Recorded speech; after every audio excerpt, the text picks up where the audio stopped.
प्रिय छात्रों, हम हमारा कक्षा 9th संस्कृत विषय का अंतिम अध्याय 12 अध्याय वांग मन है प्राण स्वरूप है अध्ययन कर रहे हैं। यानी वाणी, मन और प्राण का जो स्वरूप है उसके बारे में हम अध्ययन कर रहे हैं। कल इसका हमने पाठ परिचय और प्रथम नाट्यांश इसका जो था वो हमने अध्ययन किया और आज हम इसका दूसरा और तीसरा नाट्यांश इस वीडियो के माध्यम से अध्ययन करेंगे। तो देखिए बेटा, ये हमारा दूसरा नाट्यांश है जो आपके सामने है। आगे देखिए, श्वेत केतु जो है वो अपने गुरु आरुणि से क्या पूछता है। भगवन भूय एव माँ विज्ञापयतु। हे भगवान, हे देव, भूय एव, फिर भी, माम विज्ञापयतु, मुझे और विज्ञापयतु नहीं समझाइए, मुझे और अधिक समझाइए। कल हमने देखा कि प्रथम नाट्यांश में वाणी, मन और स्वरूप, वाणी, मन और प्राण का जो स्वरूप है उसके बारे में आरुणि ने श्वेत केतु को समझाया कि जो सूक्ष्म रूप है, सबसे सूक्ष्म रूप होता है अन्न का, जल का, ठीक है। इन सब का कारण से उन्होंने वाणी, मन और प्राण के बारे में समझाया। लेकिन फिर भी श्वेत केतु कहता है कि हे भगवान, भूय एव, भूय एव यानी फिर भी, माम यानी मुझको, विज्ञापयतु और अधिक समझाइए। तो आरुणि कहता है, सौम्य, हे सौम्य, सावधानम सुनो, सावधान होकर सुनिए। मथमानस्य दधन्य, दधन्य कहते हैं दही को, मथमानस्य मथे जाते हुए दही की, यो अणिमा, जो सूक्ष्म रूप है। यानी जब दही को हम मथते हैं तो मथने पर जो उसका सबसे सूक्ष्म छोटा रूप जो होता है, स ऊर्ध्वम सम उदिश्यति, वह ऊपर की ओर आता है या ऊपर की ओर उछलता है। मथे हुए दही का जो सूक्ष्मतम रूप है वो ऊपर की ओर उछलता है। तत्सर्पी भवती, तत् सर्पी भवती, वह सर्पी यानी घी होता है। सर्पी का अर्थ क्या हो जाएगा, घी, कि वही ही घी होता है। दही का जो सबसे सूक्ष्म रूप है जो ऊपर की ओर आता है वह उसे ही घी कहा जाता है, वह घी होता है।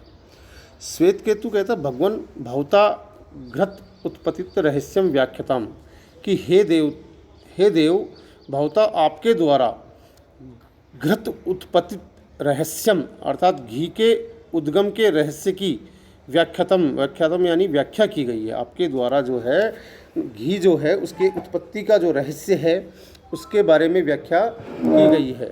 भूयो अपि, फिर भी, श्रोतुम इच्छामि, और अधिक सुनना चाहता हूँ, और अधिक सुनने की इच्छा करता हूँ। आरुणि कहता है, एवमेव सौम्य, ऐसा ही है सौम्य, कि अस्य मानस्य अन्नस्य यो अणिमा, खाए हुए अन्न की जो सूक्ष्मता होती है, यो अणिमा, यो यानी जो, अणिमा यानी सूक्ष्मता होती है, स ऊर्ध्वम सम उदिश्यति, वह ऊपर की ओर उठती है। सम उदिश्यति, ऊपर की ओर उठती है। तत्मनो भवति, वह मन होता है। ऊपर की ओर उठती वही मन होता है। अवगतम नैवा, अर्थात समझे या नहीं, समझे या नहीं। तो श्वेत केतु कहता है, सम्यक अवगतम भगवन, हे भगवान, हे देव, मैंने अच्छी तरह से जान लिया है, ठीक प्रकार से अवगतम समझ गया हूँ। तो आरुणि ने कहा, वत्स, हे पुत्र, हे बेटा, पीयमाना नाम अपाम यो अणिमा, पिए जाते हुए जल की जो सूक्ष्मता होती है, स ऊर्ध्वम सम उदिश्यति, वह ऊपर की ओर उछलती है या ऊपर की ओर उठती है। स एव प्राणो भवति, वह ही प्राण होता है। पिए जाते हुए जल की जो सूक्ष्मता होती है, स ऊर्ध्वम सम उदिश्यति, वह ऊपर की ओर उठती है। स एव प्राणो भवति, वह ही प्राण होता है। आगे का है, श्वेत केतु, भगवान, वाचम अपि विज्ञताम, हे देव वाणी के बारे में भी समझाइए, हे भगवान वाणी को भी समझाइए।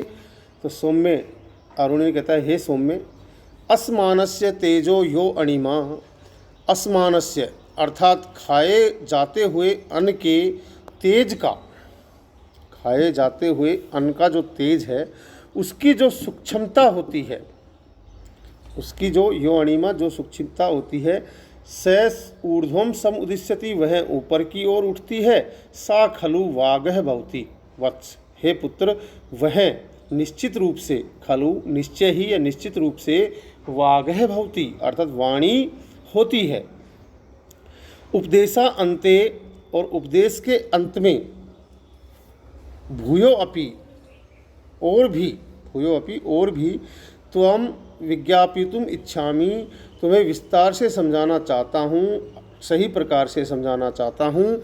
यत की अन्नमयम भवति मन है, कि मन जो है अन्न का विकार या अन्न से निर्मित होता है, अन्नमयम होता है, अन्न से निर्मित होता है। अपोमयो भवति प्राणा, और प्राण जो है जल का से उत्पन्न होता है।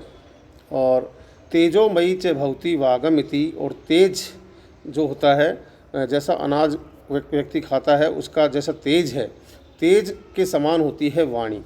किंच और क्या, या दृश्य मन अन आदिम गृणाति, जिस प्रकार का मन है यानी मन अन्न आदि ग्रहण करता है, अर्थात जिस प्रकार का मनुष्य अनाज आदि खाता है, मानव है तत्तादृश्यम एव तस्य चित्त आदिकम भवति, वैसा ही उसका चित्त अर्थात मन आदि वैसे ही हो जाते हैं। मम उपदेश सारम, यह ही मेरे उपदेश का सार है, इतना ही मेरे उपदेश का सार है। वत्स, हे पुत्र, एतत् सर्वम हृदयेन अवधार्य, यह सब या इन सब को क्या करो, हृदय में धारण कीजिए। श्वेत केतु कहता है, यदा आज्ञाप्यति भगवान, हे भगवान जैसी आपकी आज्ञा, ऐसे प्रणमामि, तो यह मैं आपको प्रणाम करता हूँ। आरुणि कहता है, वत्स चिरंजीव, हे पुत्र चिरायु हो, लंबी उम्र हो, दीर्घायु हो, तेजस्वनी नो अधितम अस्तु, और हम दोनों का पढ़ा हुआ जो ज्ञान है, नौ जो शब्द आया है वो आया है हम दोनों, गुरु और शिष्य दोनों के लिए आया है, कि हम दोनों का जो पढ़ा हुआ ज्ञान है, अधितम यानी जो अध्ययन किया है, वो क्या हो, तेजस्वी होए।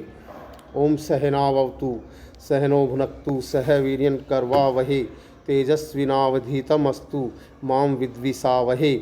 ओम शांति शांति शांति। इस प्रकार से हम दोनों ने जो अध्ययन किया है वो तेजमय हो। तो ये हमारा अंतिम अध्याय था जो हमने आज आपके सामने कंप्लीट किया है। 12 के 12 अध्याय हमारे हो चुके हैं। तो कल इसके प्रश्नोत्तर के बारे में चर्चा करेंगे और अभ्यास प्रश्न आपको करने हैं, कौन कौन से करने हैं वो मैं कल बताऊंगा अगले वीडियो में। धन्यवाद।